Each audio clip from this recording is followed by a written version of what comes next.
Yes, is in Davos to raise awareness about that issue and how it's being addressed.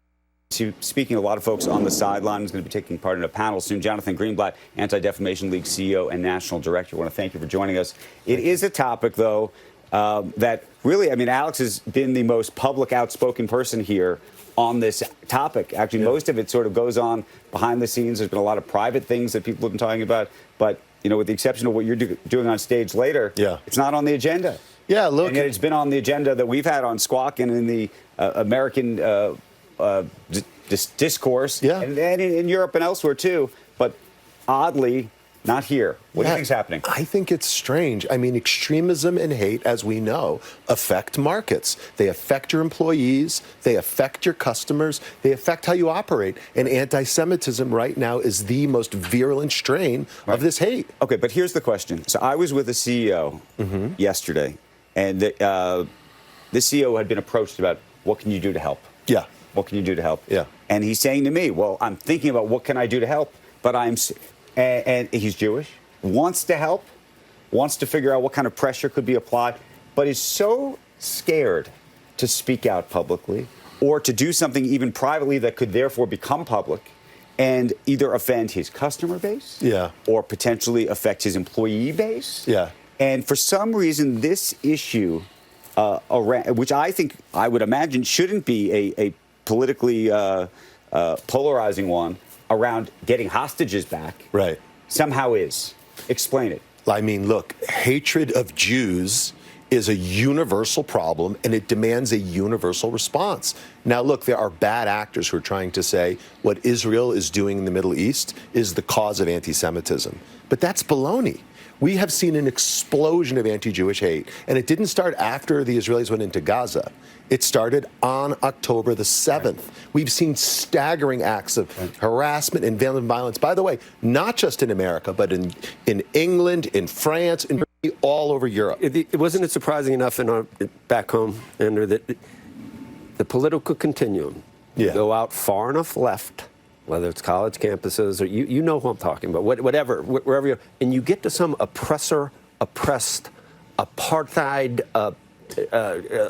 analogies, you get to that point.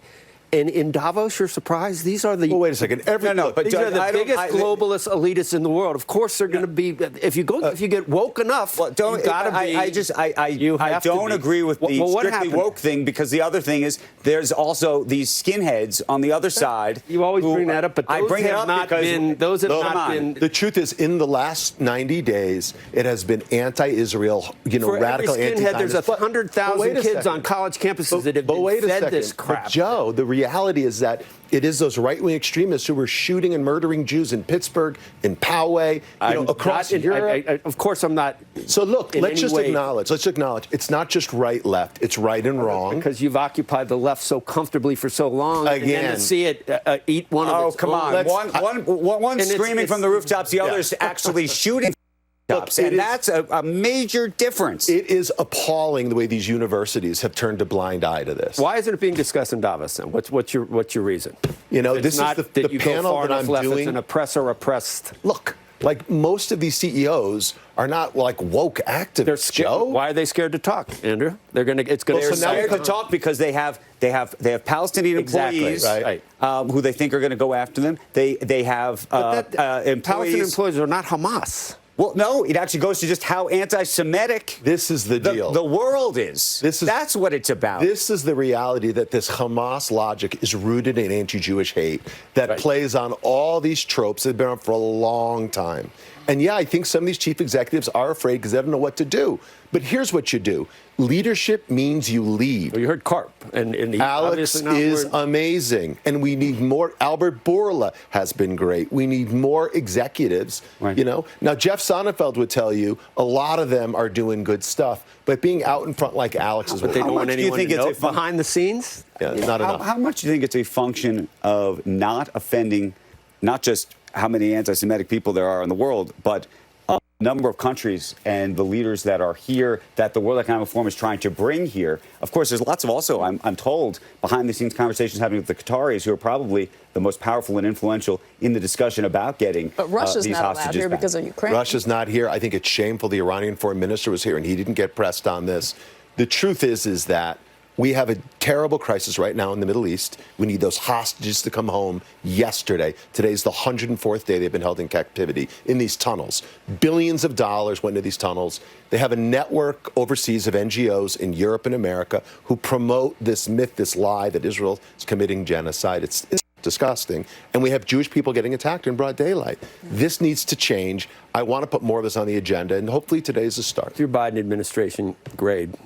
Well, look, it's still a work in progress. The semester isn't over yet. I'm glad they released the national strategy. I'm glad Biden's been strong on Israel. Well, for everyone who's strong, there's someone who says that the bloodshed's got to end now, right? Look, let's be clear. The death of innocents is terrible. But the truth is, this started with Hamas. This can end with Hamas. If they return the hostages today, whole thing will be over. The Red Sea and what we're seeing there. Does the Houthis. With the Houthis just attacking all of us. these ships, does this this is make about it Iran. more? This is not about Palestinian nationalism. It's about Iran that wants to exert control and spread its influence. That's what this is. Okay, the Houthis flag, the Houthi flag, you know what it says?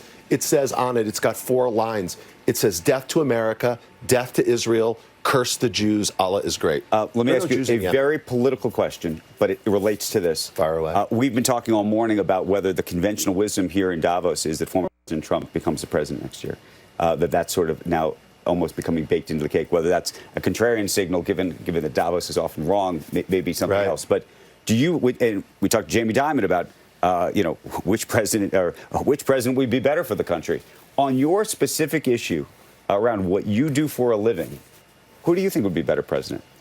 Look, President Trump did some things around Israel that were incontrovertibly good, like the Abraham Accords was an amazing achievement. Moving the embassy was very positive, and he did some things that were really bad, like welcoming white supremacists. It's a microcosm of the conversation we just had. You got the Charlottesville skinheads, but he's probably a better friend to Israel in general. Let the man answer the question.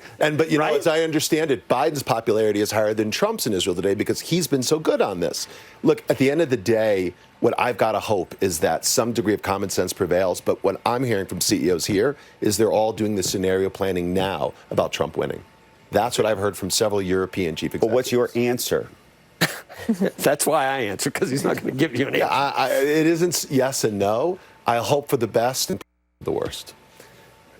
Great dodge, Jonathan. The Abraham Accords were progress. This is why the attack happened, because the Iranians wanted Hamas to break up the possibility of Israel and Saudi normalizing, which would have been, by the way, the surest bet for a peaceful resolution of the conflict in a Palestinian state. I mean, Biden's in a tough place. He's got people in his administration that are mad at how pro-Israel, and it so hasn't been pro-Israel. That's true, too. James Baker wasn't a big fan of Israel when he was the chief of staff of the White House. Let's be honest. Again, you see this on both sides, Joe, but Joe Biden has been rock solid over the last there's good people on both sides?